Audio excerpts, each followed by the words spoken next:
Assalamualaikum warahmatullahi wabarakatuh. Halo semua, perkenalkan nama saya Novi Rendini dengan NIM C0B0200085 dari kelas R004 Prodi Manajemen Angkatan 2020. Hari ini saya akan membawakan presentasi terkait dengan materi pengenalan laporan keuangan. Baiklah, untuk mempersingkat waktu, mari kita mulai presentasinya.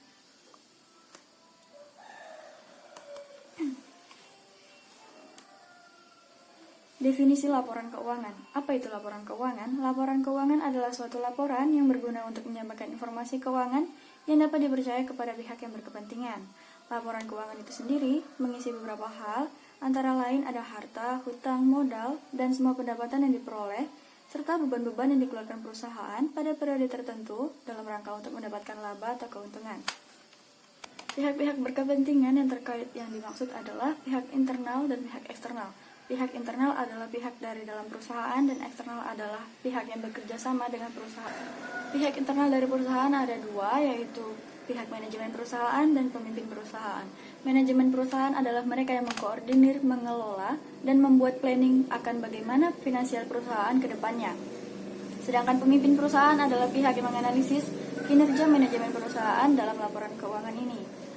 Pihak eksternal adalah pihak yang berkontribusi langsung atau bekerja sama dengan perusahaan, seperti investor, karyawan, kreditor, pelanggan, atau konsumen, pemerintah, dan masyarakat. Nah, laporan keuangan tentunya memiliki tujuan laporan.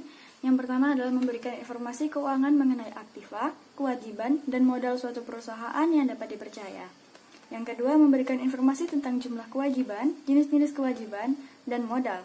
Yang ketiga, memberikan informasi yang bisa dipercaya tentang perubahan aktiva bersih atau neto atau akibat yang aktiva yang telah dikurangi kewajiban suatu perusahaan. Keempat, memberikan informasi keuangan yang digunakan oleh pemakai laporan untuk menaksirkan kemampuan perusahaan dalam menghasilkan laba. Yang terakhir, memberikan informasi tentang kinerja manajemen dalam suatu periode dari hasil laporan keuangan yang disajikan.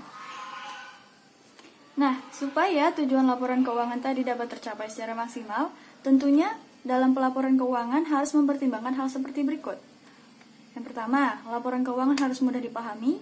Yang kedua, relevan, dapat diandalkan, dan dapat dibandingkan.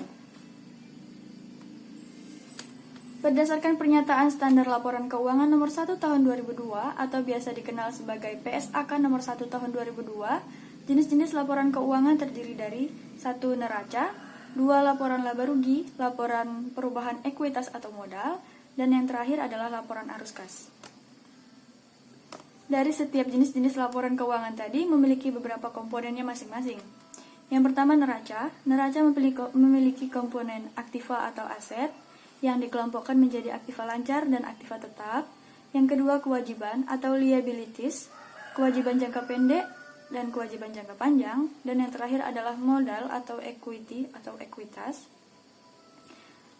Jenis yang kedua yaitu laporan laba rugi. Laporan laba rugi memiliki banyak komponen, antara lain ada penjualan, harga pokok penjualan, laba bruto, beban usaha, laba usaha, pendapatan dan beban lain-lain, laba sebelum pos luar biasa, pengaruh kumulatif dari perubahan prinsip akuntansi, laba sebelum pajak penghasilan, dan laba membersihkan.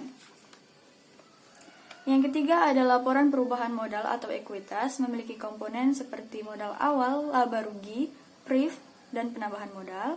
Yang terakhir adalah laporan arus kas dari kegiatan usaha atau operating activities sebagai komponen yang pertama, lalu ada arus kas dari kegiatan investasi atau investing activities, lalu yang terakhir ada arus kas dari kegiatan pendanaan. Baiklah. Jadi kesimpulannya dari laporan keuangan adalah sebuah laporan yang disajikan untuk mempermudah pihak-pihak perusahaan untuk mengelola dan menganalisis bagaimanakah kinerja dari perusahaan tersebut selama periode tertentu, dan digunakan juga untuk mengurus kepentingan ekonomi dengan pihak luar perusahaan atau pihak eksternal yang seperti investor, karyawan, pelanggan, pemerintah maupun masyarakat tadi.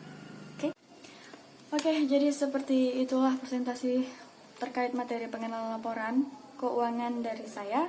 Apabila terdapat banyak tutur kata maupun hal yang mungkin salah, saya mohon maaf sebesar-besarnya. Untuk perhatian Anda, saya ucapkan terima kasih. Saya akhiri, wabillahi taufiq wal hidayah. Wassalamualaikum warahmatullahi wabarakatuh.